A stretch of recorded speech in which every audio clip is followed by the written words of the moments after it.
I'm Natalia Bilbao, and here's what's happening in LA this week. Mayor Karen Bass announced that a public-private partnership will be at the forefront of rebuilding the Palisades. The partnership will raise the funds necessary to bring back the community's cherished civic spaces, including the Palisades Rec Center.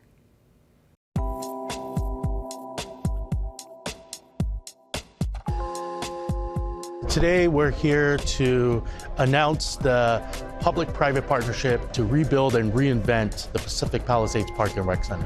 It's about the rebuilding of really important civic space, park space, recreation center space, and we're really proud to be a part of this city-owned property and to support our colleagues in recreation and parks. My top priority is to get people home, to rebuild houses, of course, but also to rebuild everything that creates a community. We said we would bring this town center back, and today is a step forward in that effort. This is about rebuilding, but it's also about healing. We've already begun to work with some of the most accomplished designers, architects, and key community stakeholders. I want to be very clear, this is just the beginning. This is something that is going to take time, and this is something that is going to take all of us. The beauty of this public-private partnership is that this community will have a say in the ongoing operation and the design of this park. It is going to be their community park.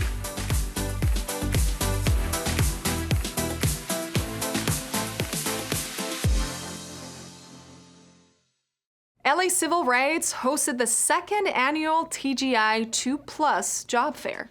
This employment fair is about more than resume writing and job applications. Transgender community members can learn about the ongoing support that the department and the Transgender Advisory Council provide.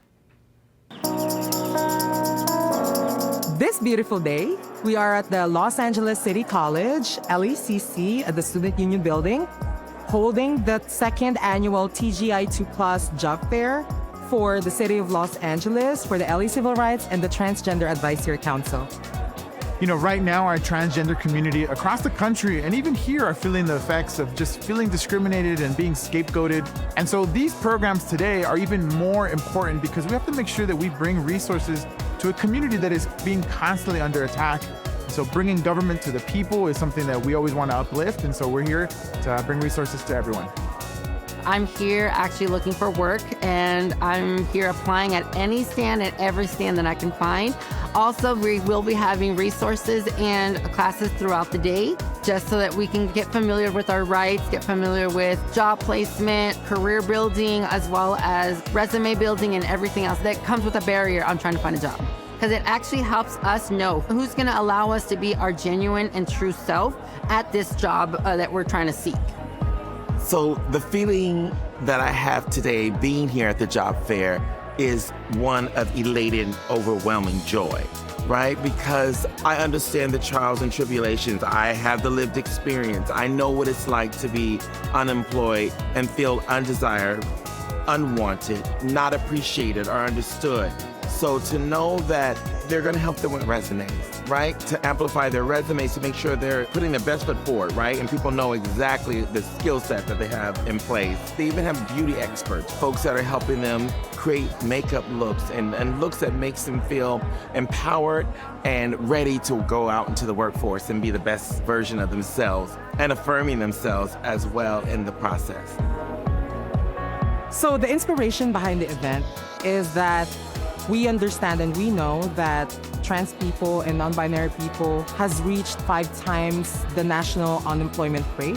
That to us is already like a stark reminder of the things that we need to do for the community. Collaborating with the chairperson of the Transgender Advisory Council, Eden Anailuna, we want to remind everyone that despite what is happening, we are all here and that we are still doing the work and we are not stopping.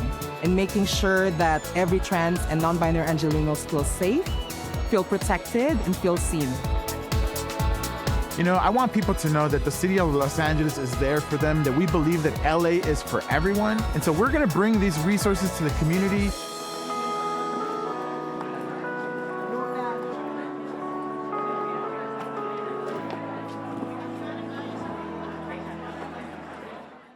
Councilmember Adrin Nazarian and his staff welcomed neighbors and friends to his North Hollywood field office. The open house forged community conversations, ensuring that the council members' work represents the neighborhood's needs.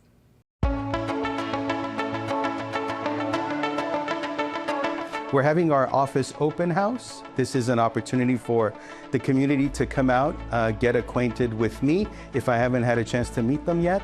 Also, more importantly, to meet my staff and to know the folks that get all the great work done, and then also meet one another. Districts are stronger when the communities inside of them know each other well and work with each other well. I live in Valley Glen, and I'm just here to say hello and just to understand how the council member will be working to meet our needs. It's absolutely essential, right? As homeowners, as community members, we really rely on District 2 office to be our voice with the City of LA, to get us the services we need in a timely way, and they've been a very strong advocate for us, so I'm very happy to be here. I think what's important is that we just keep a really strong line of communication open. The micro neighborhood within a larger neighborhood of CD2 is very diverse, and we all have field deputies, and these situations or events can change within a matter of weeks, and just staying in that line of communication at all times just helps make our communities thrive. They're safer and more secure. Anybody's welcome to come here. I am a constituent myself, and I can speak with the staff who are present and voice my concerns, prepare for coming events that we can plan together as part of the neighborhood council. So this is very welcoming for anybody. Government runs on people, and if you aren't engaging with your government and advocating and trying to pass the laws that you want to be passed, then your interests won't necessarily be met. And so it's really important to be a part of the process and meet the people behind it all. When you come here, aside from the good food and the great welcome that you receive at the door, you automatically get placed into my communication. So from now on, you hear from me, you know what's going on in the district, and you become better aware of what the issues are in your neighborhood as well as in the entire city, so that we better understand what we need to prioritize moving forward, as well as what to focus on in our local areas to make our city better. New housing in Boyle Heights gives low-income and formerly homeless Angelenos a helping hand. Mayor Karen Bass, Councilmember Isabel Jurado, and community organizations celebrated the opening of Lorena Plaza with 49 units and supportive services. 1, 2, 3. This project is a culmination of about 18 years of investment on the part of Metro and our private development partner. We're looking at a 49-unit project that's serving very low-income families and formerly homeless.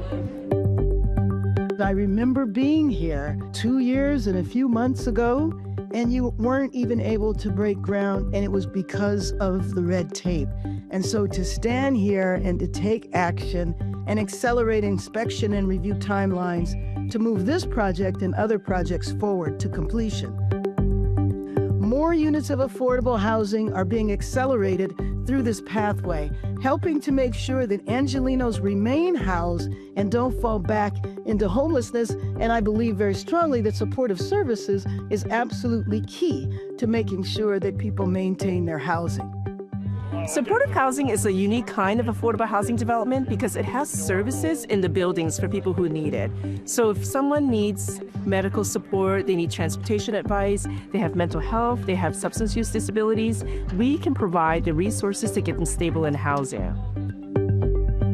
And I'm planning on getting a job too, you feel me, so I could be stable too and pay my own bills. So, but right now, they're just gonna help me out so I could be stable now, more stable than I am right now. So I really appreciate everybody for everything what they've done for me, so yeah. A home is an anchor. And so I'm thrilled for the residents of Lorena Plaza to experience all this community has to offer. It's a pretty darn good community here in Boyle Heights, one steeped in resilience, and I think community of friends, and this building is a testament to that. All the service providers have all come together to ensure that the residents of these units have the support that they need to thrive. The month of April is about financial preparedness. LA Sanitation hosts a food donation drive, and a new general manager is appointed to the city's personnel department. These stories up next on CityBeat.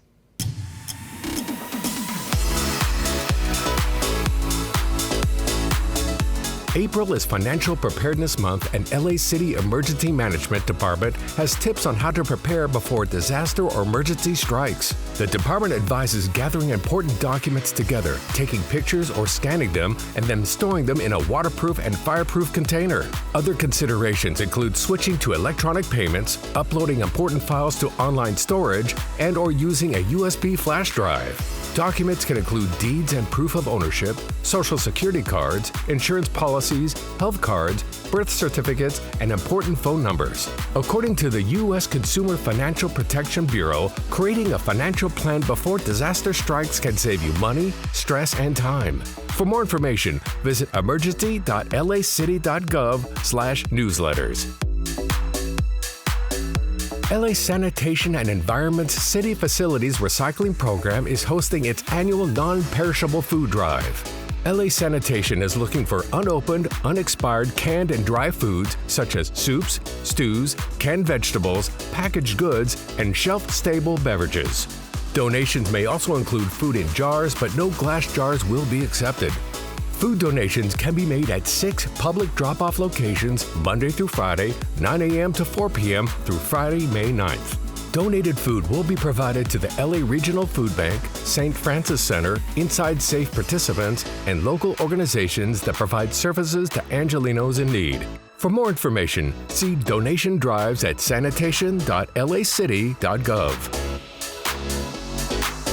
LA City Council has voted unanimously to confirm the mayor's selection of Malika Billups as the new general manager of LA City's Personnel Department.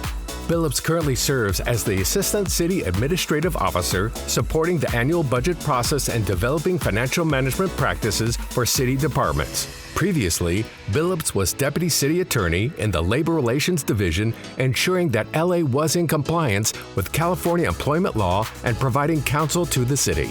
Billups is a graduate of Spelman College and Loyola Law School, beginning her career as a 4th grade teacher in the LA Unified School District. For more information, visit mayor.lacity.gov/press.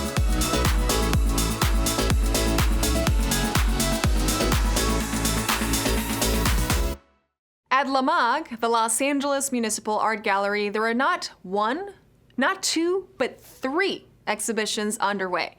3 shows in one visit. It's an art force multiplier and a celebration of the diverse work of artists at different career stages.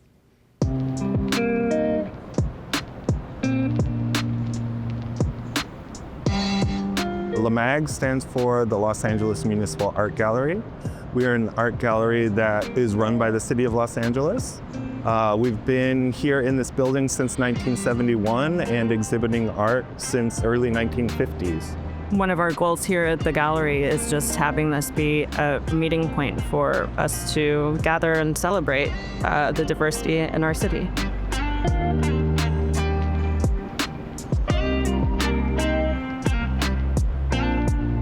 One thing that makes this exhibition kind of special for me is that I actually took my first ceramics class at Barnsdall, so it's a really full circle moment. So meaningful because I'm a native Angeleno, and this is such a historic institution, so it's very special for me. The exhibition is important because it offers an emerging artist to showcase their work for the first time at the Los Angeles Municipal Art Gallery. It was so beautiful to see people interact with my art, to have conversations with people about the themes in my art, and to just see people enjoy it and have conversations about it. When we started talking about curating this exhibition, we had this idea of artists living in our city or around our city. And so we set out to visit artists and see what artists were working on. her work really is, it's like evidence and tokens of a life well lived. Successful artists, the one thing that makes them successful is their persistence and their resilience and just grit and determination. You just have to keep going, and it's a really long road, but just remember that it's long. This is a very family-friendly exhibition. There's something for everyone. The exhibitions are on view Thursday through Sunday, 11 a.m. to 4 p.m. We're free and open to the public through May 18th. You can visit our website at lamag.org, lamag.org, and our Instagram handle is LAMAG Barnsdall. We are just very grateful to have the opportunity to be able to celebrate this show with our community. Come out, come out, come out.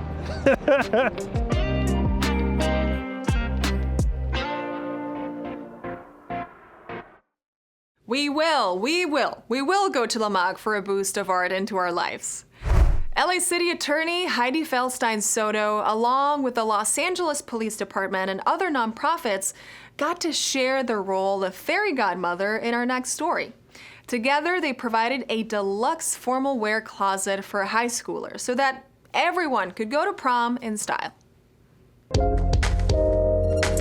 Today is the Prom Closet Extravaganza. This is a joint project of the Olympic Station for the Los Angeles Police Department and the Los Angeles City Attorney's Office. And what we do is we collect beautiful clothing, beautiful accessories. We have tons of prom dresses, but we have suits and ties and coats and shoes for boys and girls to make a beautiful night for young high school students who otherwise might not have the ability to have all the glitter they would want in their life. This is a great opportunity for us to give back to our communities and actually work in partnership with our city attorney and our nonprofits and our local businesses here. It's a chance to work together to not only beautify our community, but make this a great opportunity for all of those that are here. This means a lot to me because I know that there's a bunch of people that don't really have opportunities like this. I'm excited because this is the first time I've done something like this. I would like to say for the people that gave out these dresses and that gave us the opportunity to have stuff, that I'm very thankful. I'm pretty sure that everybody else here is very thankful for what they're doing.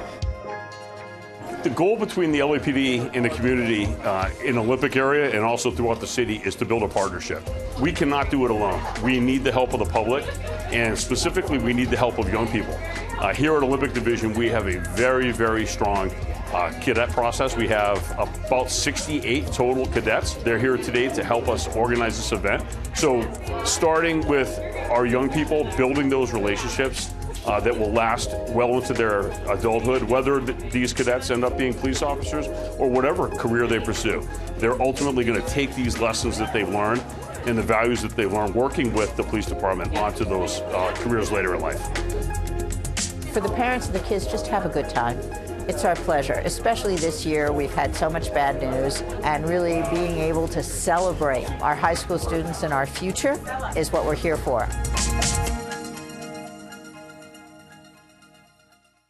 Looking good for prom while looking to the future. Councilmember John Lee hosted the Los Angeles Police and Fire Departments and local community members who gathered to help fight childhood cancer. The annual St. Baldrick's event is known to be a hair-raising fundraiser. Today is our St. Baldrick's event, and I just want to say that this is one of my favorite events because we bring the fire department and police department together to raise money to fight childhood cancer.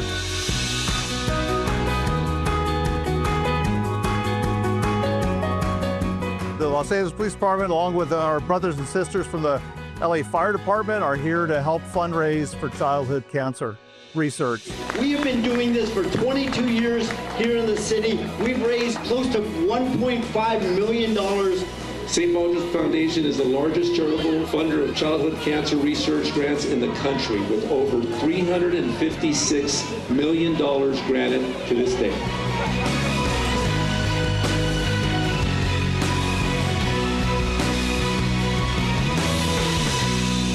The extraordinary thing about today is the community support. The strength of community to fight this cause is just courageous. My community comes out every single year to support this event. We don't even hesitate.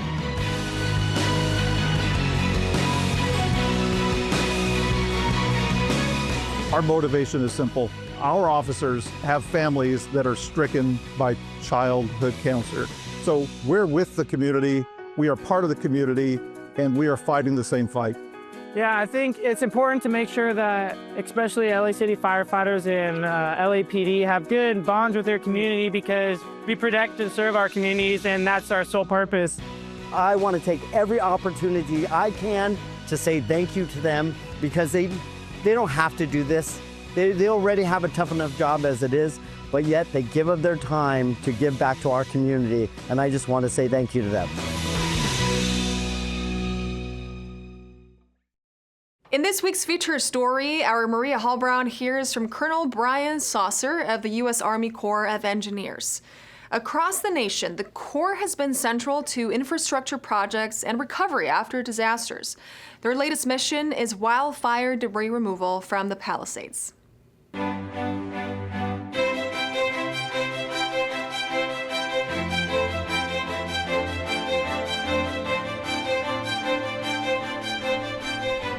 The devastating wildfires in Los Angeles on January 7th were incomparable in so many ways. It took over 3 weeks to actually get them fully contained. In the Palisades area, over 6,800 properties were damaged, and now the recovery process is in process. And we're delighted to be joined today by someone who knows that recovery process intimately. I'm delighted to be joined by Colonel Brian Sawser from the Army Corps of Engineers. So happy to have you here. Thank you so much. Thank you for having me. So just really basically, the Army Corps of Engineers, what is its role? What does it do? So the Army Corps of Engineers, you can trace back to the origins of our nation. And it's really unique for any Army to have this component of your active duty force that also has a crucial role in the infrastructure of the nation. And we really exist to solve the nation's engineering challenges. So you can look at the Hoover Dam, you can look at the Mississippi River, you can look at the Washington Monument. Those were all projects by the Corps of Engineers. Thus, the first thunders of man's determination to conquer the Colorado River, which heretofore had known only the hot silence of the desert and the roar of the river's angry floods. When you came to, we're going to focus today on the Palisades fire, when you came and you saw that for the first time, what was your immediate impression when you looked up on those hillsides and you saw what had happened? Complete devastation. And I think as a citizen, seeing my fellow citizens in pain and suffering and seeing that they had lost everything, that certainly struck a different chord. So from the Corps' perspective, we take this mission incredibly personal. There's a district headquarters here in Los Angeles, the Los Angeles district of the United States Army Corps of Engineers. Our employees that work for that district, several of the employees lost their homes. More employees were displaced from both of these fires, Palisades and Eaton fires. So it was not only a national response for us, it was also personal. What are the things that you were doing when you're on property? So on a property, when we come up upon a property, there's a lot of steps that people don't see. We do a hazardous site assessment first. We have to understand the property from an engineering perspective, from an access perspective. So we have heavy machinery that we have to bring into the property. Where are we going to put that heavy machinery? How are we going to get it to the property? How are we going to safely get it off the property? Is there any unique features of this property? Are there retaining walls? Are there swimming pools? Is there a jacuzzi? Is there a buried septic tank? All that has to be diagrammed out. There's a load of pictures that are taken ahead of time. And then we're going to go through an asbestos process where we bring in a certified asbestos consultant that comes in and surveys the property, and then we have to do an abatement of just the asbestos materials on that property first. We're going to bring in an arborist that looks at all the associated trees on the property. They're deemed as hazardous. We'll cut them down and we'll put them into the green waste stream. It's most important that we move fast with quality and safety as our guiding lights to collect this material as quickly as we can to get it from an uncontrolled environment to a controlled environment. Do you have a deadline? How long are you going to be here? So the president gave us a deadline of January of 26, which is again unprecedented for this kind of this expansive of a disaster in terms of the response rate and then the totality of our response. It's certainly the fastest one that we're going to experience in the Corps of Engineers. We will be here for 2025, and we'll be complete by January of 26. But it won't look like the problem is still there largely by summertime. Start your building permits now.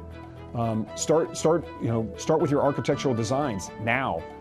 Start selecting your builders now if you so choose. And you can simultaneously, as we're working debris removal, start the process towards the rebuild. So I have no doubt that there's going to be construction in the Palisades or in Malibu while we're still removing debris. What's the best website for people to reach out?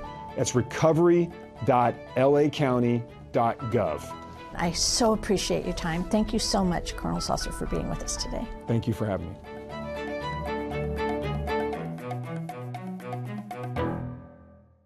In this week's Things to Do, celebrate Earth Day with LA City Sanitation, hold on to the strings at the 17th Annual Kite Festival, and enjoy live performances in Lanark Park for Earth Day and Holi. All this up next on Things to Do.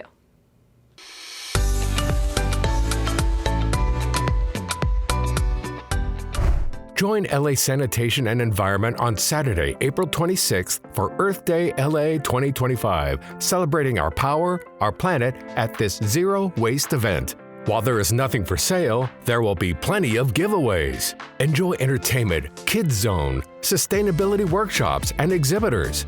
There will be free lunch, snacks, and beverages available while supplies last. And get ready to take a lot of photos as the kids get to experience the trucks. LA Sanitation vehicles will be lined up and ready for their close-ups. Head to Norman O. Houston Park for Earth Day LA 2025 on Saturday, April 26th, beginning at 10 a.m. To find out all this event has to offer, see Earth Day LA at sanitation.lacity.gov.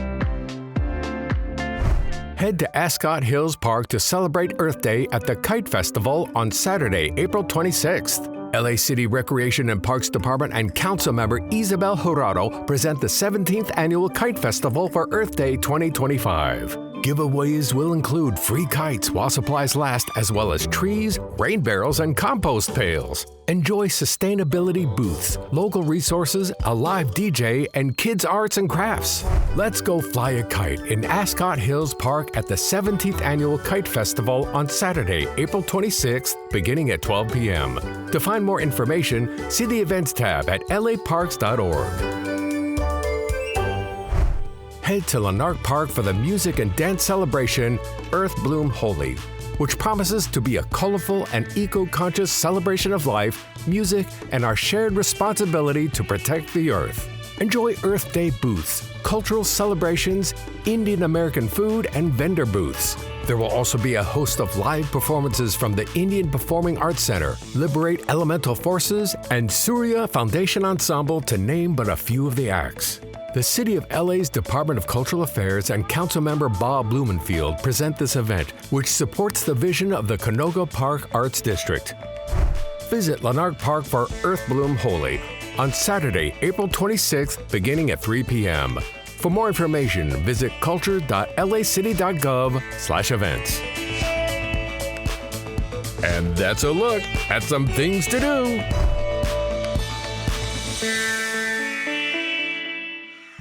And that's all for this week. I'm Natalia Bilbao, and from all of us here at LA This Week, thank you so much for joining us. Remember that you can watch us online anytime at lacityview.org, and we're also on Instagram, Facebook, X, and YouTube. See you next time for more LA This Week.